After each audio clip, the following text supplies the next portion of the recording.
ভাই আমি রাস্তায় মেয়েদের দিকে তাকালে ওরা বুকের উন্না ঠিক করে না, তাড়াতাড়ি ওদের ব্যাগ লুকায়া লাই।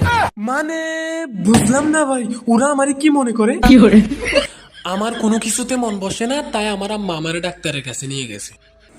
তো আমি ডাক্তারকে বলতেছি আমার কোনো কিছু ভালো লাগে না, মাথা ব্যথা করে আর শুকে যাচ্ছা দেখি, রাতে ঘুম হয় না, সবসময় একা থাকতে ভালো লাগে আর মুখে রুচি নেই। তো ইতে প্রেসক্রিপশন লিখে দিয়ে হদে ধরো পরীক্ষণ করিয়াইও। তো আই হাগসিয়ান লই এনে সাইড দে ক্রিয়েটিনিন, ইউরিন টেস্ট, আলট্রাসোনোগ্রাফি পরীক্ষা। আহাই দিউন কেলা হদে তোর কিডনি নষ্ট হয়ে গিয়ে দে এ পরীক্ষণ দিলে টার পাইম।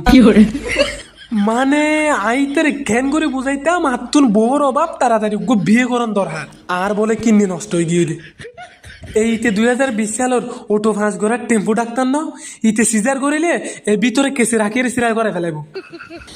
এনে এলাকাবাসীরে মাইক লই পাবলিসিটি করি বেরোত যে আর বিয়ার বয়সে আরোগ্য বউ আনি দো, নইলে নষ্ট হয়ে যায় বই।